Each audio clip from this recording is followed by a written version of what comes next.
Muy buenos días, un fuerte y gran abrazo para todos, declarando la cobertura divina de nuestro Padre Eterno sobre la vida de todos y cada uno de nosotros, sobre cada una de las personas que tienen el bien contactarnos y conectarse con nosotros a esta hora, en este día. Dándole gracias a nuestro Padre porque Él nos permite poder conversar a través de este medio cada domingo, aunque es una vez a la semana. Dios nos da suficiente palabra, suficiente textos con la finalidad de que a lo largo y ancho de la semana podamos nosotros revisarlos. Es decir, no se trata de tener una hora solamente a la semana, sino qué hago yo con lo que en esa hora se me enseñó durante la semana. ¿Qué hago? No es, hay una hora solo. Algunas personas me han dicho, no, pero usted está una sola vez a la semana. Yo le digo, sí, estoy una vez a la semana, una hora, 45 minutos, 40 minutos. Pero ¿qué hace usted con lo que recibe en esos 40 minutos? Eso es lo importante, eso es lo que realmente interesa e importa. Bien, abrazo para todos. Les recuerdo nuestras redes sociales a través de Instagram, Facebook, nuestro canal de YouTube y también por Telegram. Cada uno por allí como Apóstol José Silva me puede encontrar y puede ver, ya puedo decirlo de esta manera, N cantidad de mensajes de distintas formas con el fin de que usted se alimente bien y reciba bien la palabra. Por allí me está saludando Mercedes Ferreira. Gracias, Mercedes, por conectarte desde España. Por allí se conectan también personas de Italia, Francia. Bueno, como me dijo el profeta Félix Campos, una extensión ministerial con cada una de esas personas que de alguna manera han, usando esa palabra que es común, emigrado, pero que realmente lo que han hecho es establecerse en otros países, pero llevan la semilla de la palabra para regarla en los lugares donde estén. Eso es lo importante. Así que un abrazo para todos, sean todos muy bendecidos. Voy a hacer un recuento rapidito por la hora de lo que hablamos la semana pasada. Recuerde que la semana pasada iniciamos en Primera de Juan capítulo 2, versículos del 1 al 17. Pero tomamos el versículo 14 como especie de fundamento escritural para desarrollar el tema que hemos iniciado la semana pasada y que hoy vamos a continuar. Starwin Bronzo ya se está conectando también. Gracias, Starwin, un abrazo para ti. La palabra en Primera de Juan capítulo 2, versículo 14 establece lo siguiente: les he escrito a ustedes, padres, porque conocen al que es desde el principio. Les he escrito a ustedes, jóvenes, y ahí es donde enfatizamos el mensaje, porque son fuertes y la palabra de Dios permanece en ustedes y han vencido al maligno. Nota que dice, han vencido al maligno, no que lo vas a vencer cuando termine la última letra del Apocalipsis, no es que lo vas a vencer dentro de 100 años, sino que tú lo has vencido. ¿Ok? Claro, eso lo vamos a ver en las próximas enseñanzas. Entonces, tomamos la primera parte, y nos preguntamos cómo ser fuertes en un ambiente tan inhóspito como el que vivimos, indistintamente del lugar.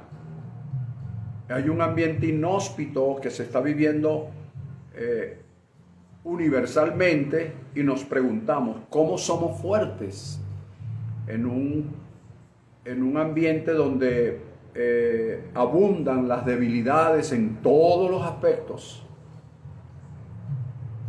Y bueno, yo dije en esa oportunidad que el ser fuerte no es sinónimo de no tener debilidades, sino por todo lo contrario.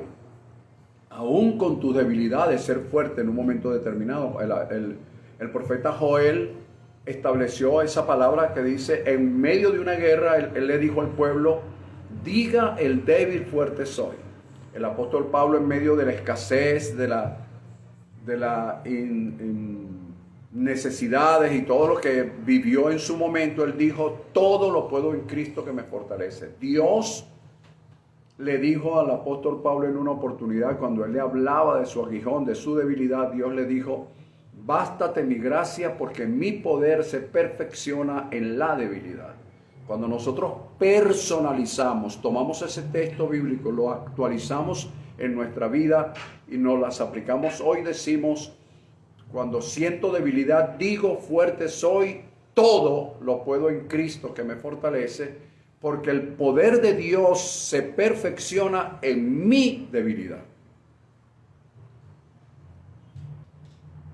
Sobre esa base nos fuimos a Nehemías capítulo 8, versículo del 1 al 12, donde hicimos un desglose de 10 principios que observamos allí. Usted puede ver otros si lo lee con detenimiento, pero yo les traje 10, que tal vez en una nueva oportunidad cuando lo vuelvo a leer les traigo 20, 50, no sabemos.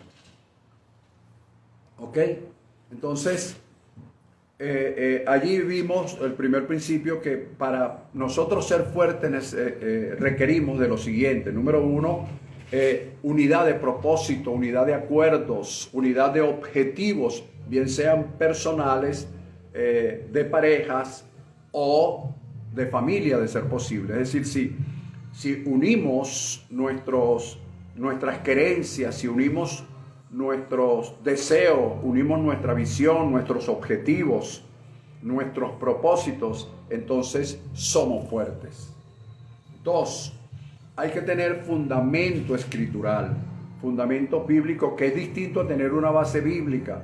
Yo he oído muchísimas personas decir, ay, fulano de tal, el presidente fulano de tal, sutanejo, y como el ser humano tiene la tendencia siempre de endiosar a los hombres, entonces le dan tendencia de, eso no es nuevo, eso ha sido siempre, así sucedía en la época romana, en la época, siempre endiosaban a los hombres, endiosaban a los reyes, como unos todopoderosos, ellos se los creían.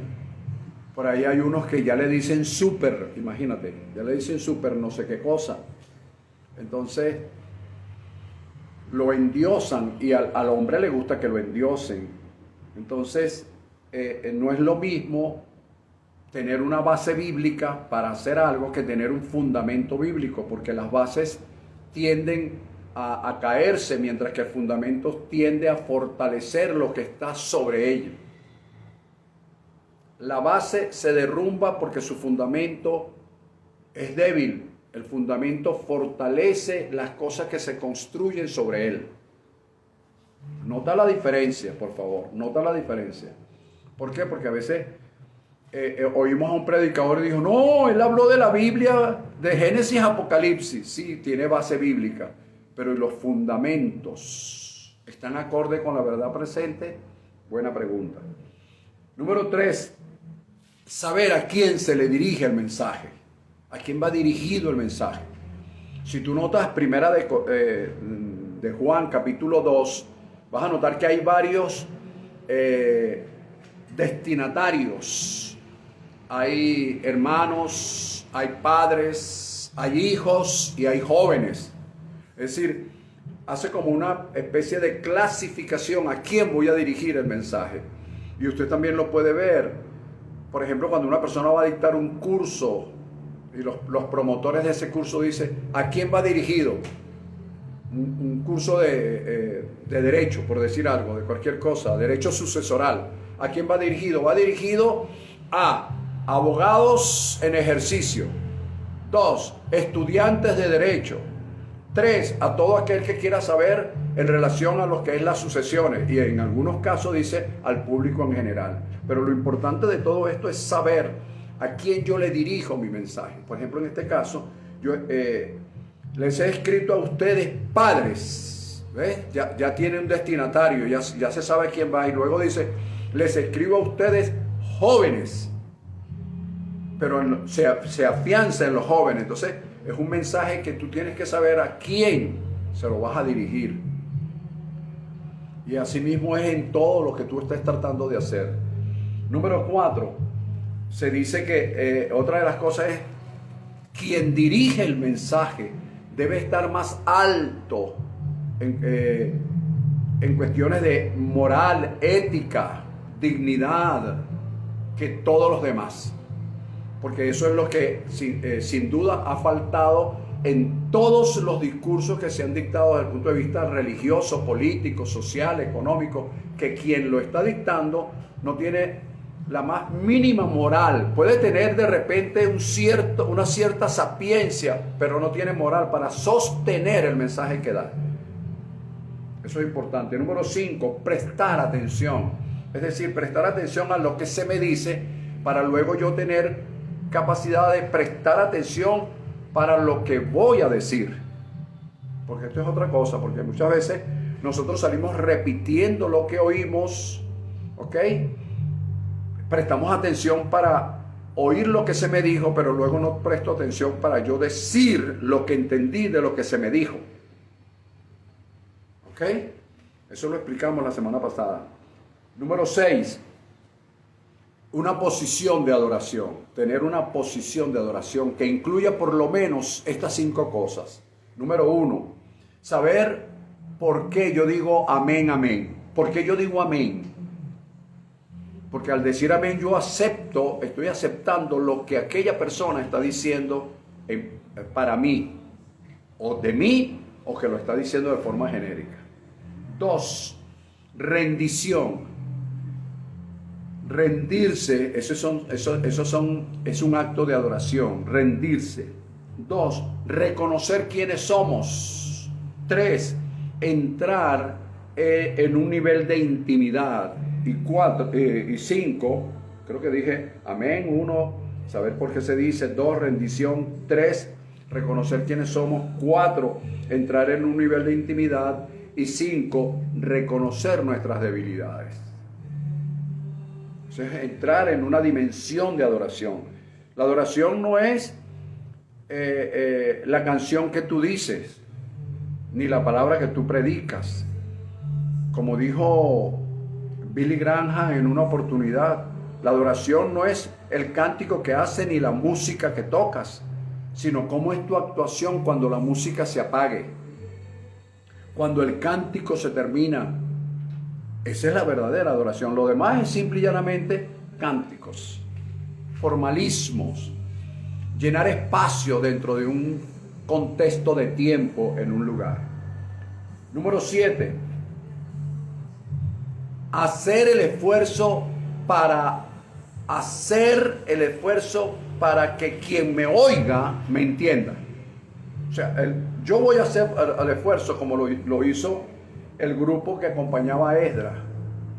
Y ponían el esfuerzo para hacer entender al pueblo.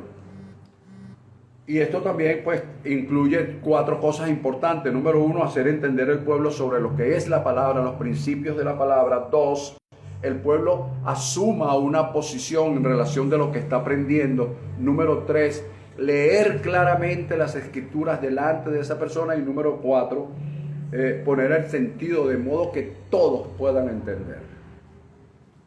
Eso lo explicamos la semana pasada, estoy haciendo simplemente un recuento. Número 8, ahí dice que el pueblo lloró una vez que escuchó la palabra. Sin embargo, oído a esto, hubo una unidad de propósito, una unidad de objetivo, una trilogía ministerial, porque Esdras el sacerdote, Nehemías el gobernador y los levitas que hacían entender el pueblo hicieron una declaración unánimes, hicieron una declaración en unión de propósito, declararon un día como un día santo al Señor. Es decir, hicieron una declaración, este día es un día santo. pero en unidad de propósito, unidad de objetivos. ¿Lo ven? Bueno, pero al mismo tiempo dijeron, yo quiero que ustedes coman, se regocijen, pero que recuerden siempre que hay personas que no tienen lo que ustedes tienen. Y ahí es donde nace ese pensamiento que he enseñado por años, que es bendecido para bendecir. Nosotros muchas veces somos bendecidos y gracias a Dios nuestras despensas están llenas, pero a veces nos carecemos de esa remembranza, de recordarnos de que hay personas que no tienen lo que nosotros tenemos y que nosotros podemos de alguna manera ayudarles, como bien lo dice. Y ese día que hacemos eso es declarado día santo para el Señor. Esto es bueno que lo tengamos en cuenta. Bien, luego se finaliza como punto número 10, que el gozo del Señor es mi fortaleza. Pero ¿cuándo el gozo del Señor es mi fortaleza? Cuando todas estas cosas, todas y cada una de ellas se unen para que formar en mí esa fortaleza. Allí es cuando realmente yo soy fuerte. Y puedo decir, el gozo del Señor es mi fortaleza. Concluimos ese día diciendo que esta historia bíblica cierra diciendo cuál fue la clave de la fortaleza, la clave del gozo y del compartir con otros que no tienen lo que nosotros tenemos. ¿Cuál fue la clave? La clave fue que ellos entendieron la palabra que se le había enseñado. Fíjate que no se trata de intelectualizar la palabra, ¿ves? Porque como tú oyes a muchas personas que están pendientes de lo que tú dices para ver si cometes un error cuando hablas y todo lo demás, eso es intelectualizar la palabra. Pero profundizar la palabra y entenderla es cuando tú de alguna manera pones el 100% de ti, aunque no entiendas el 100%, pones el 100% de ti para entender y declarar el día del gozo, de la paz, de la tranquilidad en ti como un día santo al Señor. Eso es de la manera en que somos fuertes según lo que hemos establecido. ¿Cómo somos fuertes en un mundo tan inhóspito como el que nosotros estamos, en un mundo tan inhóspito como el que estamos viviendo? Bueno, ahí tienes 10 principios que pueden orientarte a cómo ser fuerte en este mundo tan inhóspito. Hoy, aprovechando mejor el tiempo, porque los días son buenos, con el mismo fundamento bíblico de Primera de Juan capítulo 2, versículo del 1 al 17, específicamente el versículo 14, que es donde estoy haciendo el fundamento que nos corresponde estudiar hoy. Yo le repito entonces lo que nos corresponde estudiar hoy: cómo la palabra de Dios permanece en nosotros. Primero, cómo somos fuertes. Les escribo a vosotros jóvenes porque son fuertes. Ya estudiamos esa parte. Ahora, y la palabra de Dios permanece en ustedes. ¿Cómo esa palabra permanece en mí en un mundo tan inhóspito? ¿Cómo? ¿Cómo soy fuerte y cómo permanece en mí la palabra? El Señor Jesús, en el capítulo 8, los versículos 31 y 32 del Evangelio según San Juan, dice la Escritura: dijo Jesús a los judíos que habían creído en Él: si permaneces en mi palabra y mi palabra permanece en ustedes, serán verdaderamente mis discípulos. Fíjate bien lo que dijo: serán verdaderamente mis discípulos. Si leemos en interpretación en contrario, podríamos decir: si mi palabra no permanece en ustedes y ustedes no permanecen en mi palabra, entonces serán discípulos falsos o falsos discípulos o discípulos mentirosos. Es decir, ¿por qué? Porque no es mi palabra la que está permaneciendo en ustedes, y esto es importante que lo tomes en cuenta a lo largo de la enseñanza del día de hoy. Si mi palabra no permanece en ustedes, ustedes no son mis discípulos. ¿Ok? Y luego dice: y una vez que seas mi discípulo, conocerás la verdad, y la verdad te hará libre. Fíjate que que soy discípulo cuando la palabra permanece en mí. Conozco la verdad cuando soy discípulo. Y soy libre cuando tengo relación íntima con la verdad que he aprendido como discípulo. No sé si entendiste este trabalengua que hice. Pero soy un verdadero discípulo cuando la palabra de Dios permanece en mí. Voy a repetir esto. Soy un verdadero discípulo cuando la palabra de Dios permanece en mí. Si la palabra no permanece en mí, no soy un verdadero discípulo. Luego, cuando soy discípulo, conozco la verdad. Y una vez que tengo relación íntima con esa verdad, es que soy libre. Es decir, no soy libre por ser discípulo, sino por conocer la verdad. Para conocer la verdad, debo ser discípulo. Para ser discípulo, la palabra de Dios debe permanecer en mí. Y para que la palabra de Dios permanezca en mí, yo debo dejar la religiosidad. Bueno, todo eso lo tomo como base, como fundamento para decirte, para que te vayas conmigo a primera de Samuel capítulo 3. Y si no te vas conmigo en este momento porque no tienes la Biblia en la mano, no importa, tú lo anotas. Primera de Samuel capítulo 3. Allí vamos a desglosar cómo, no lo vamos a terminar hoy, pero cómo la palabra de Dios permanece en mí. ¿Cómo? El cómo. Allí leemos lo siguiente. El joven Samuel ministraba al Señor en presencia de Elí. El joven Samuel ministraba al Señor en presencia de Elí. La palabra de Dios, oído, escaseaba en aquellos días. No había visión con frecuencia. Fíjate, tres cosas estaban sucediendo simultáneamente en un determinado lugar. En ese determinado lugar estaba un joven llamado Samuel, que después sabemos que fue el profeta Samuel, el último de los jueces, en fin, pero aquí estamos hablando de un joven, el joven Samuel, a quien va dirigida la carta de Primera de Juan, a los jóvenes. Entonces, el joven Samuel ministraba al Señor en presencia de Elí. Elí era el sacerdote de la época, el que representaba el sacerdocio de la época en la que el joven Samuel ministraba. Es decir, él estaba bajo la supervisión, bajo la dirección, bajo la guianza de un sacerdocio que lo voy a llamar sacerdocio de la época para no estar nombrando todo el tiempo a Elí. Elí era como el representante, ¿ok? El sacerdote de la época. Entonces fíjate las tres cosas que estaban sucediendo. Estaban sucediendo, repito, tres cosas. Número uno, Samuel estaba ministrando, era un joven. Dos, la palabra de Dios escaseaba en aquellos días. Y tres, no había visión con frecuencia. Vamos a tratar de desglosar un poco esto.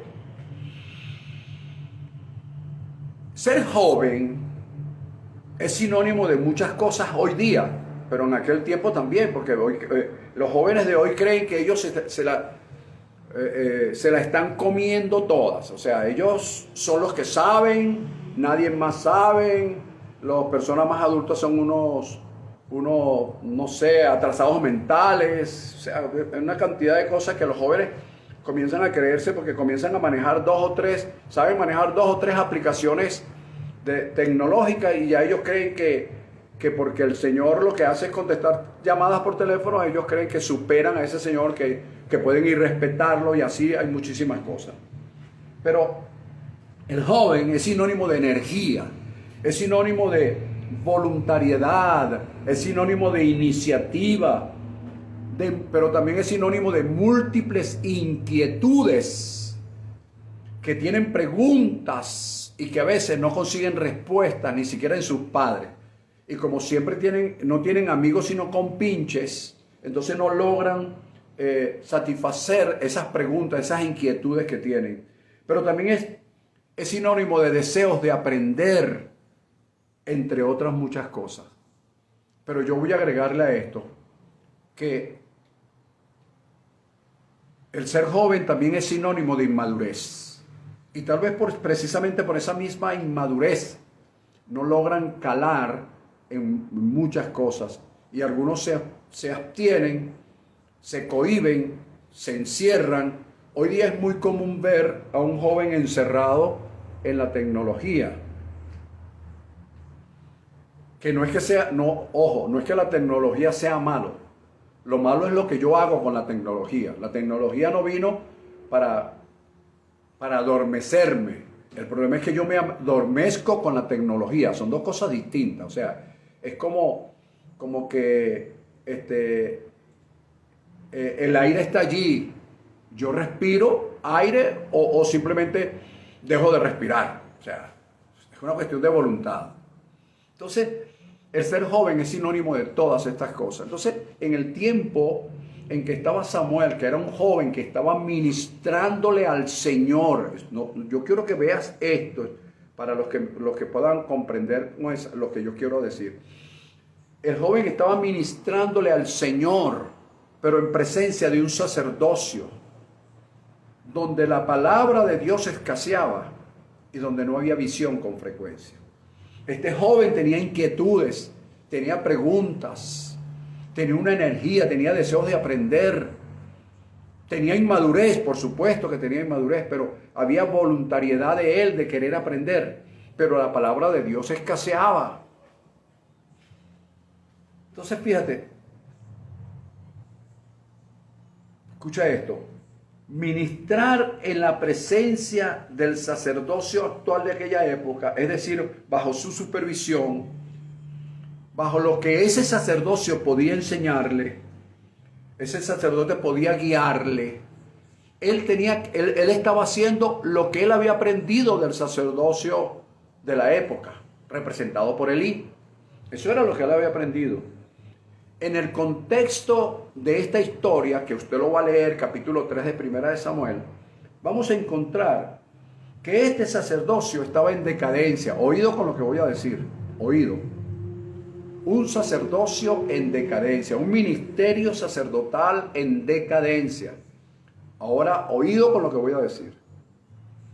Este señor estaba entrado en años. ¿Cuántos años tenía? No lo dice la Escritura. Pero yo quiero hoy aclarar lo siguiente. Una cosa es cumplir años. Otra cosa es envejecer por los años cumplidos. Y otra cosa es decaer por esos años que se han cumplido. Voy a repetirlo de nuevo.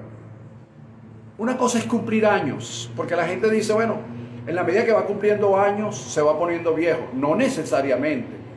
Porque la vejez es algo mental. La vejez se empieza a materializar en una persona cuando esta persona comienza a perder el interés por la vida, el interés de vivir, el interés por aprender, el interés por innovar, el interés por ser creativo, el interés por querer siempre más de lo que hasta ahora tiene. Cuando una persona comienza a achacarle, por eso es que dicen que los viejos tienen achaques, ¿no? A achacarle a su edad, su inactividad, ahí comienza su decadencia. Entonces, en esa época a lo mejor no entendían lo que yo hoy entiendo.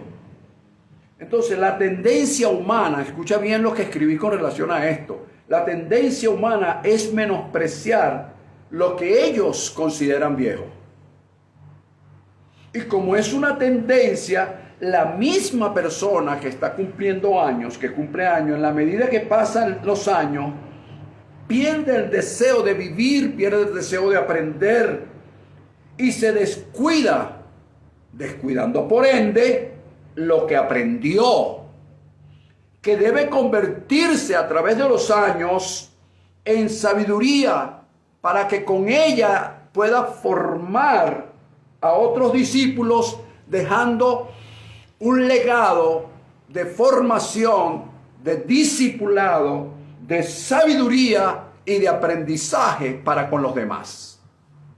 Esto no es culpa de los años, es culpa de cómo interpretan los años que van pasando. si va cónsono con lo que dice todo el mundo, no, van pasando los años y a medida que van pasando los años, la gente se va envejeciendo. Una cosa es cumplir años, otra cosa es envejecer, otra cosa es decaer. Yo le escuché a mi pastor hace unos años atrás: mientras tengas un sueño en tu corazón, no morirás. Mientras tengas un deseo, un proyecto de vida, jamás morirás. Eso significa que mientras tú vas innovando, vas creando, tú vas recibiendo de alguna manera renovación constante en tu vida. ¿Ok?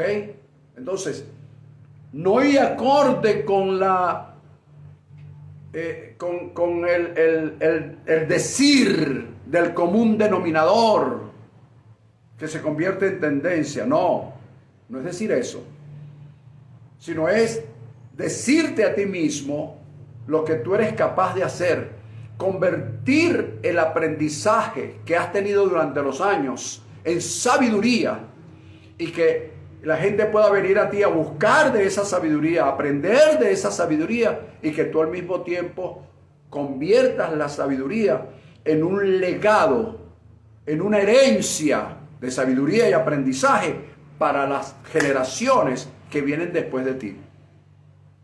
De eso se trata. Pero eso no es lo que sucedió con Elí. Elí estaba en decadencia. Parece que los años le fueron pesando y él comenzó a decaer. Dice, este sacerdocio ocurrió, yo escribí lo siguiente: este sacerdocio le ocurrió algo así como: ya lo hice, no tengo más nada que hacer. Es decir, cuando una persona dice, ya lo hice, no tengo más nada que hacer, se rinde ante las circunstancias, no ante Dios, sino se rinde ante las circunstancias,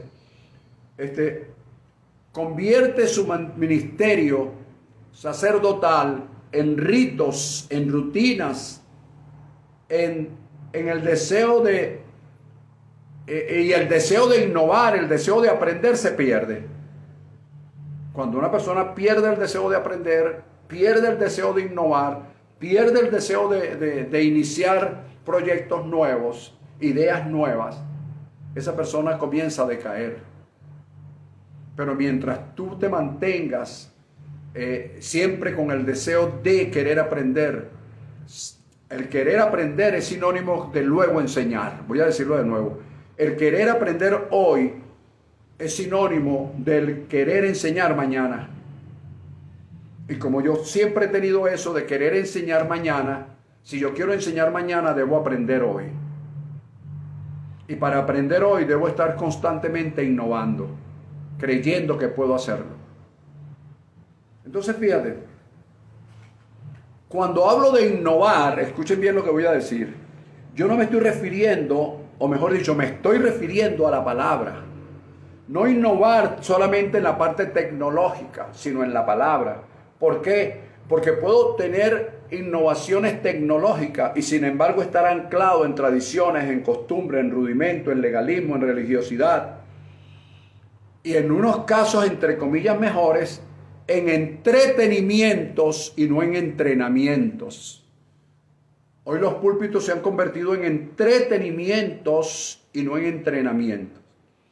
Estoy allí para entretener a la gente y no para entrenarlas. Entonces yo quiero que todas estas cosas que he dicho hasta ahora como un comentario con relación a este primer versículo quede anclado y quedó por supuesto grabado para la postremería. Ahora, en segundo lugar, aquí el joven Samuel ministraba al Señor, pero en presencia de un sacerdocio que estaba en decadencia. Esto es importante saberlo. Número 2. Si la palabra de Dios escaseaba, caben las siguientes preguntas. ¿Qué se enseñaba? ¿De qué se hablaba en ese entonces? ¿Qué se le ministraba a las personas que iban a ese lugar? Si no había palabra, yo tenía que inventármela, como se la están inventando muchos pastores hoy día. Y yo hoy no quiero criticar a pastores ni nada por el estilo, eso no es mi estilo. Ese no es mi estilo. Pero sí quiero, como representante de un ministerio apostólico y profético, hacer una alerta, ¿no? Una alerta. No un llamado de atención, porque yo no soy su papá para llamarle la atención, pero sí una alerta. O sea, prender alerta amarilla, una alerta amarilla. ¿Por qué? Porque si la palabra de Dios está escaseando, escaseaba en aquel entonces como hoy día está escaseando. No está escaseando. Él habló de la Biblia, él se conoce la Biblia de Génesis y Apocalipsis. Él puede saber de la Biblia de Génesis y Apocalipsis. Pero no significa que tenga palabra de Dios como fundamento en lo que dice. Entonces fíjate, que yo hago un llamado de que todo ministro revise qué está enseñando a través de los púlpitos.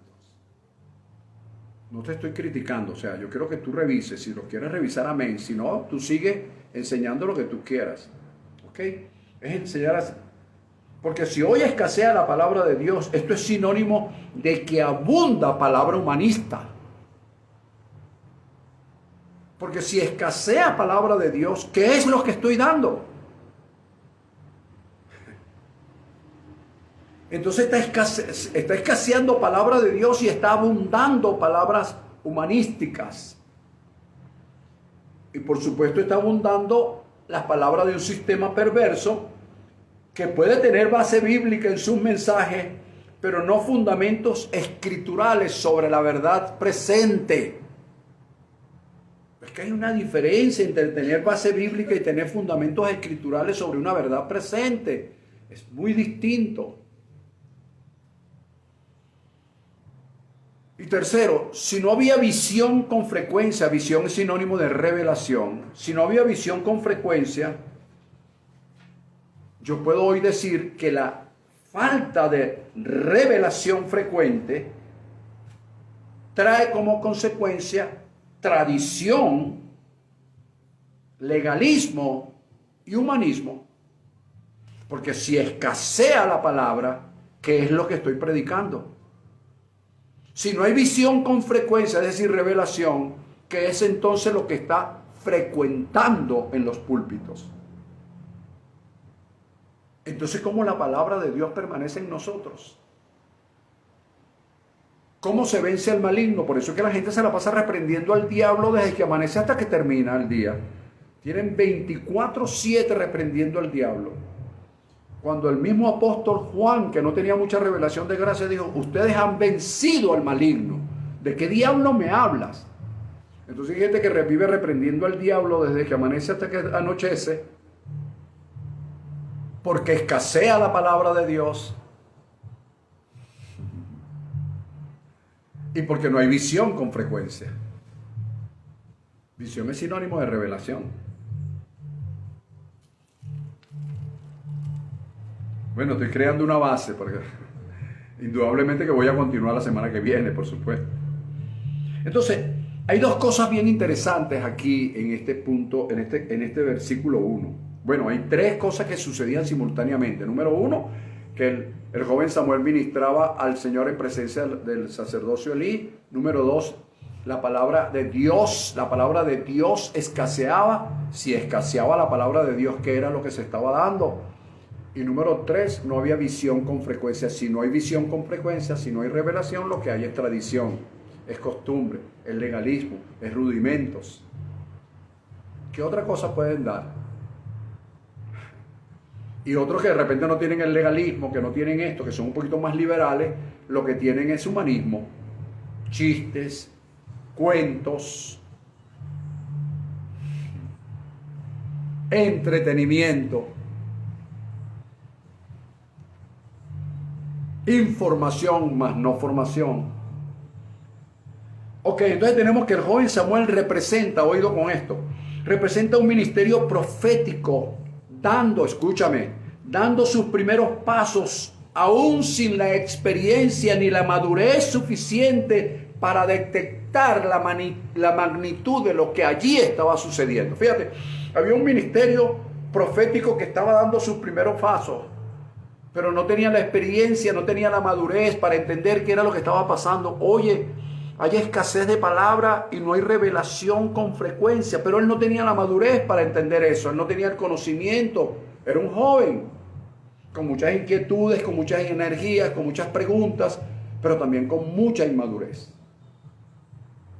Pero por otro lado estaba Elí, que representa el ministerio sacerdotal en decadencia, desinteresado en revertir su ministerio sobre nueva revelación, dando por sentado que ya lo que tenía que hacer lo hizo. No vas a venir tú a enseñarme a mí nada, yo tengo 50 años en el Evangelio. Yo he conocido personas de 70 años que tienen 80 en el Evangelio. Yo no sé cómo lo tienen, pero...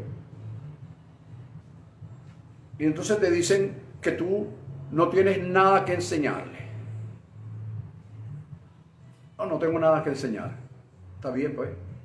Pero entonces, este sacerdocio, Elí representaba ese sacerdocio, ese ministerio sacerdotal en decadencia, desinteresado en revertir su posición sacerdotal o ministerial sobre la base de nuevas revelaciones. Por eso es que no había revelación. ¿Cómo Dios va a darle revelación a alguien que está desinteresado en innovar, desinteresado en aprender la verdad presente? Por supuesto que no hay visión con frecuencia. Bueno, eso es el versículo 1 del capítulo 3. Pudiésemos sacarle muchísimo. Si estuviésemos en un seminario, yo le permitiría a usted hacer preguntas y respuestas sobre este caso y alargaríamos esto muchísimo más. Sin embargo, eso queda en el tapete. Versículo 2 al 4 dice que aconteció un día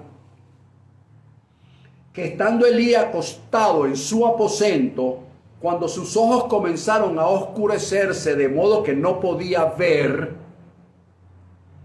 y Samuel dormía donde se encontraba el arca, antes de que la lámpara de Dios se apagara, Dios llamó a Samuel. Interesante esto, muy interesante. Vamos a explicar rápidamente esto. Número 1, versículos 2 al 4. El señor Elí, el sacerdocio en decadencia, desinteresado, que así lo bautizo yo. O sea, con todo respeto, después tengo palabras que decir con respecto a esto. Pero por ahora yo lo estoy bautizando así, un sacerdocio en decadencia y desinteresado. Fíjate, ese sacerdocio estaba acostado en señal de relax, agotamiento también pudiésemos decir, en señal de agotamiento. Cuando sus ojos comenzaron a oscurecerse, es decir, como no había visión con frecuencia, sus ojos ya no veían como tenían que ver, se empezaron a oscurecer desde el punto de vista físico, pudiésemos decir muchísimas cosas, pero yo estoy dándole una aplicación escritural, profética, ¿ok? No me estoy metiendo con la parte física ni la parte médica, porque no soy médico, no soy oftalmólogo tampoco, ¿ok? Pero estoy hablando de la parte profética, la parte espiritual de esta enseñanza. De modo que sus ojos comenzaron a oscurecerse, que él no podía ver. Es decir, él perdió, entonces, su ministerio estaba en decadencia. Había desinterés. Esto estoy hablando del contexto. Había desinterés. Luego el hombre estaba agotado.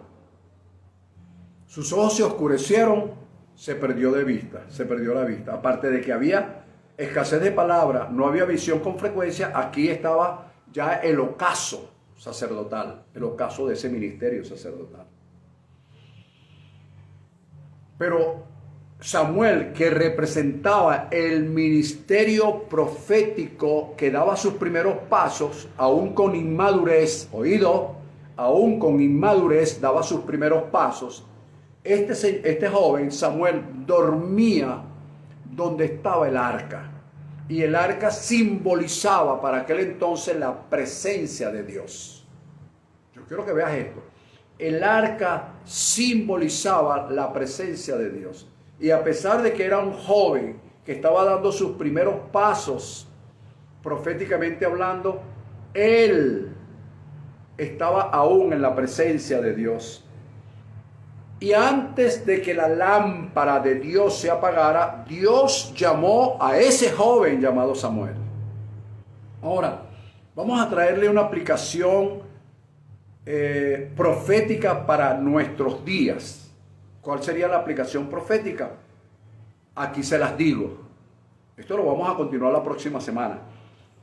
Indistintamente bajo qué ministerio sacerdotal tú puedas estar ministrando, oídos jóvenes, indistintamente bajo qué ministerio sacerdotal tú puedas estar ministrando, oído, siempre que lo estés haciendo para Dios, siempre que lo estés haciendo para Dios, aunque, número uno, número dos, aunque la palabra de Dios escasee, como sucedió en aquel tiempo, aunque no haya revelación con frecuencia, como número tres, aunque los ojos sacerdotales se oscurezcan, aunque el ministerio sacerdotal no pueda ver, aunque el ministerio profético duerma, pero sin embargo duerme en presencia de Dios, y de que la lámpara de Dios, antes de que la lámpara de Dios se apague, oído, Dios llamará a un Samuel en este tiempo. Cuando yo me refiero a un Samuel, no me refiero a un hombre, porque uno de los errores que ha cometido la iglesia en general es endiosar a los hombres. Es creer que ese hombre es el ungido de Jehová. Eso no, ¿ves? Porque en aquel tiempo Dios llamaba a un hombre, pero en este tiempo Dios llama a un cuerpo, que son distintos. Un cuerpo está conformado por muchos miembros. Entonces Dios va a levantar un cuerpo, vaya a hacer un llamado a un cuerpo profético. Un cuerpo apostólico y profético, no a un hombre, sino a un ministerio, a una persona que lo representen, que hagan consenso, que tengan unidad de pensamientos, unidad de objetivos, unidad de propósitos, bien sean personales, bien sean familiares, pero que haya unidad de propósitos. Si eso los hay, ese llamado va a venir, se va a manifestar en ese ministerio apostólico profético. ¿Con qué finalidad? Con la finalidad de que puedan anunciar. ¿Qué van a anunciar? ¿El evangelio de Mateo, el evangelio de Marcos, la religión otra vez? No, van a anunciar el evangelio de las inescrutables riquezas de Cristo y de aclarar a todos cuál es el misterio de la dispensación escondida por los siglos en Dios que hizo todas las cosas. Ese llamamiento está a la puerta. Ese llamamiento está para que esos jóvenes, cuando hablo de juventud relativa, porque hay jóvenes de 80 y hay viejos de 20. Ahorita la tecnología ha hecho a una cantidad de jóvenes viejos que están encerrados allí, cuadriculados. No ven sino las distintas aplicaciones que tiene su teléfono. Y estoy criticando yo eso está bien o eso está mal. Yo no estoy criticando ni que sea bien ni que sea mal. Lo que estoy diciendo es que están tan cuadriculados que la visión de futuro en la vida de esos jóvenes se ha perdido. Necesita entonces padres, representantes, guías que de alguna manera le orienten, pero para que esas personas puedan orientar, deben también tener, como dije el domingo pasado, deben estar más altos desde el punto de vista ético, moral, de dignidad y de integridad para poder guiar a otros, porque sin ello jamás podrás guiar a nadie.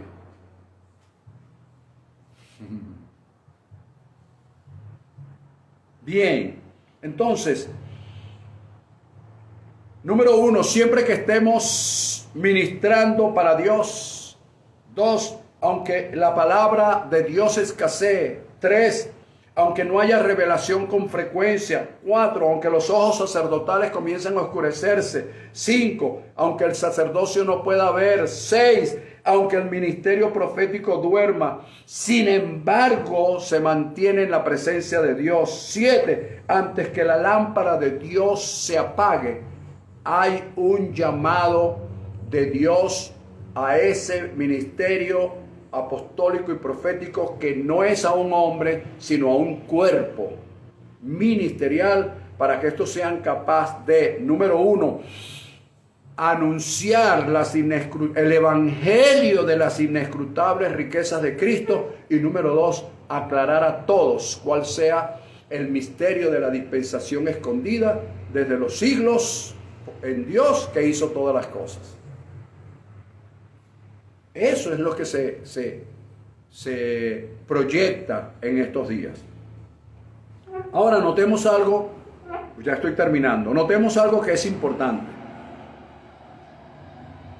La respuesta del joven Samuel cuando se le hizo el llamado fue inmediata. Voy a repetir esto.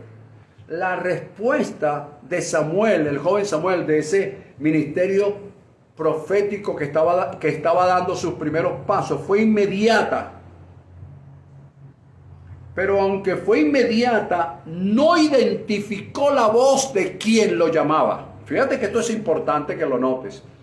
La respuesta de él fue inmediata. Él dijo: heme aquí.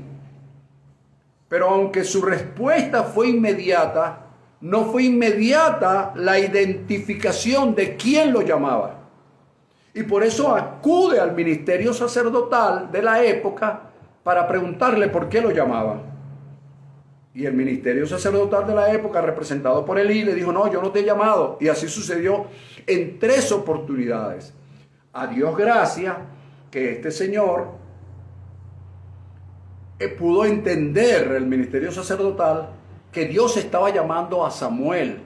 Él pudo reconocer en medio de toda esa turbulencia, de que sus ojos estaban oscureciendo, estaba agotado, él no podía ya ver. Él pudo identificar, decir: wow, si yo no lo estoy llamando y a este joven se presentó 3 veces delante de mí, significa que aquí hay un llamamiento y yo no puedo desconocerlo. Entonces esa chispa espiritual que aún quedaba en él, a pesar de la decadencia ministerial, oído, porque puede haber decadencia ministerial, pero nunca se pierde la chispa espiritual de quien te llamó. Anota, aprende. Entonces, notemos entonces que ese Samuel, ese ministerio profético, respetó. Notemos también que este ministerio profético que se estaba formando en un ministerio en decadencia, sacerdotal en decadencia, él respetó la autoridad del ministerio terrenal en el cual él ministraba. Esto es importante porque hay gente que se aprende 2 o 3 versículos y comienza a irrespetar a aquel que le enseñó los 2 versículos que se sabe.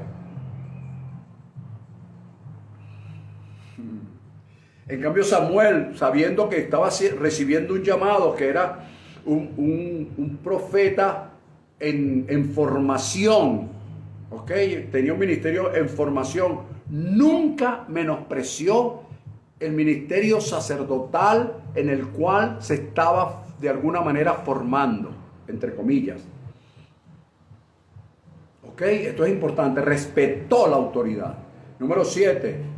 O mejor dicho, versículo 7, con esto estoy terminando, dice: notemos que podemos ser llamados aún sin conocer a Dios y sin tener revelación de su palabra. Fíjate bien, no chicos, aquí la gente con su mente cuadriculada, religiosa, legalista, ¿cómo que Dios te va a estar llamando si tú no sabes ni la O por lo redondo de lo que dice la Escritura? Aquí establece claramente que este jovencito llamado Samuel no conocía a Dios, ni la palabra de Dios le había sido revelada. Es decir, sin conocimiento y sin revelación recibió el llamado. Es decir, que tú no necesitas tener conocimiento y revelación para que Dios te llame, sino que Dios te llama para que tengas el conocimiento y tengas la revelación. No, tienes que tener la revelación y el conocimiento primero. No, eso no está escrito. Eso lo inventaron. Eso es formalismo que inventan las instituciones teológicas. Pero aquí dice claramente en el versículo 7 que el Señor Samuel el joven Samuel, no conocía a Dios, no tenía revelación de la palabra y ya había sido llamado por Dios 3 veces. Explícamelo pues. Ahora otra cosa bien interesante. El conocer viene, estoy dando estos pasos para terminar, el conocer viene a través de la relación con el Padre. Y la revelación viene en la medida que lo conocemos a través de la relación. Primero, relación para conocer. Segundo, conocer para recibir revelación. No puedes recibir, esto sí, no puedes recibir una revelación si no hay primero un fundamento o un conocimiento sobre la base de algo.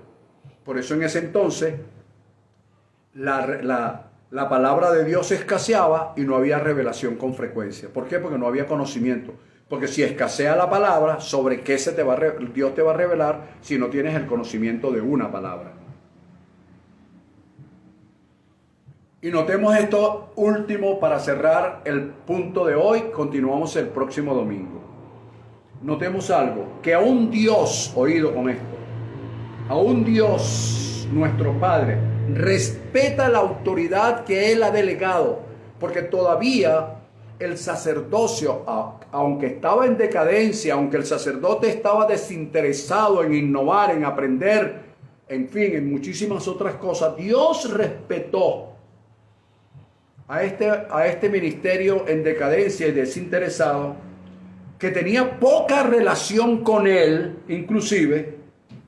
Dios le permite a este ministerio sacerdotal representado por Elí orientar a otro ministerio profético que estaba dando sus primeros pasos para encaminarlo a que de quien él estaba recibiendo el llamado no era del ministerio sacerdotal, era directamente de Dios.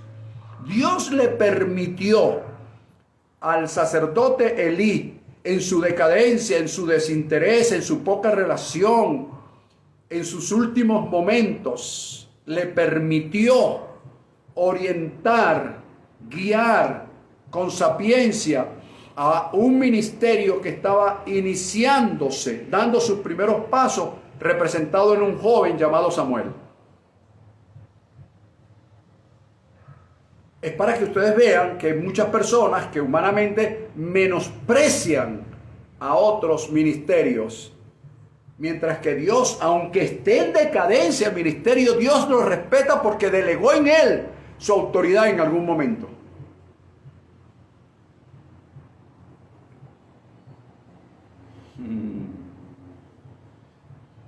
Elí, termino con esto, el que representa este ministerio sacerdotal, no podía formar a Samuel.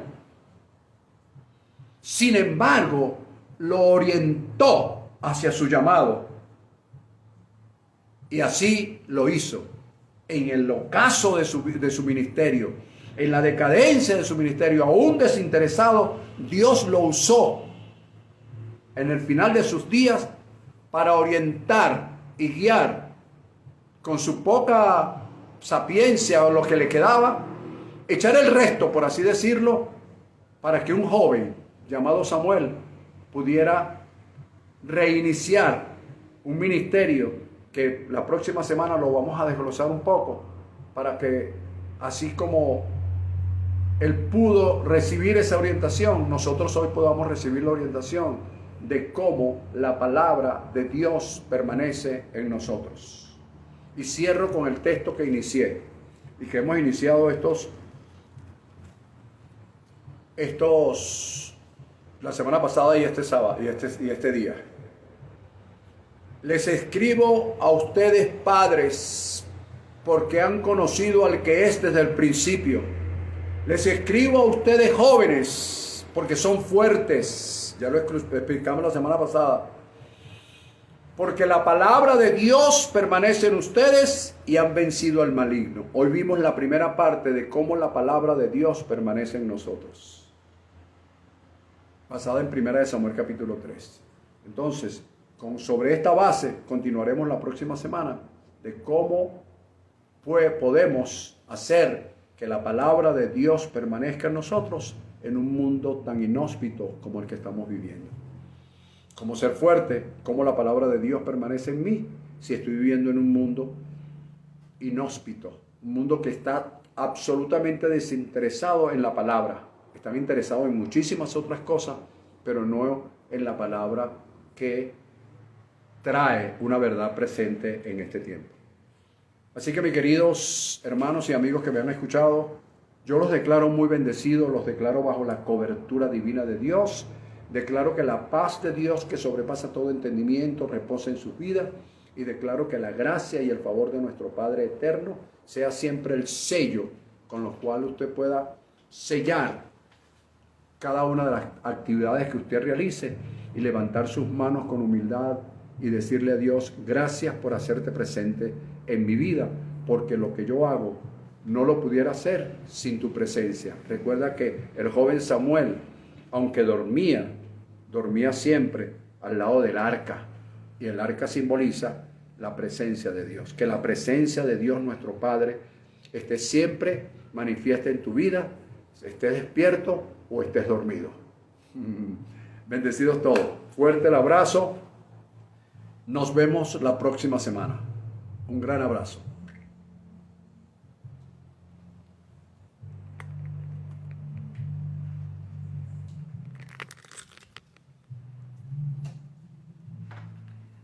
Ahí también podríamos decir que los jóvenes no tienen ese interés por la palabra hoy. Porque no hay un sacerdocio que se le enseñe. No, y por tanto sacerdocios que están rayando. Claro que sí. Porque imagínate tú, esos